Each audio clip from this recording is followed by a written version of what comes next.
போறாங்க. எஸ்தரே, நீயும் யூத பெண் தான்.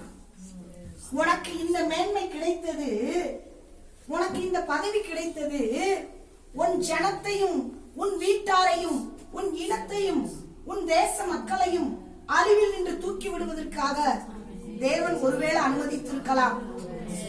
அல்லேலூயா. இப்ப நான் சொல்லுறத செய். இவள் மறுபடியும் சொல்லி அனுப்புறா, நான் ராஜா கிட்ட உள்ள போக கூடாது, 30 நாள் கழித்துதான் நான் உள்ள போக முடியும்.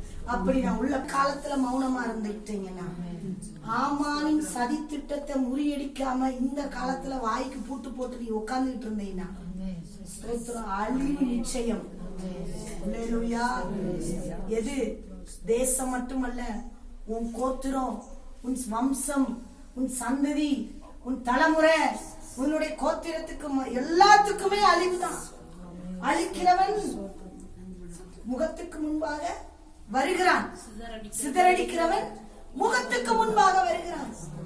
அவன் வந்து சிதறடிச்சு எல்லாவற்றையும் அழித்துட்டு போறதுக்கு முன்னாடியே நம்ம வாய் என்ன செஞ்சிடணும்? திறந்துடணும். பேச வேண்டிய இடத்துல பேசணும், சொல்ல வேண்டிய இடத்துல சொல்லணும். சொன்ன உடனே இவள் சொல்லுகிறார், சரி ஆமானுக்கு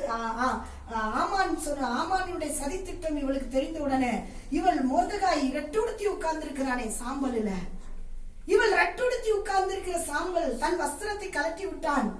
அவன் தன்னுடைய சந்தம் அழியக்கூடாது, என் கோத்திரத்தை நான் பாதுகாக்க வேண்டும், அதுக்கு பிரதான மேன்மை உனக்கு கொடுக்கப்பட்டிருக்கிறது. நீ எழும்பினா, நீ போய் நின்னா, நீ ராஜாவை பார்த்தால் உனக்கு தயை கிடைக்கும்.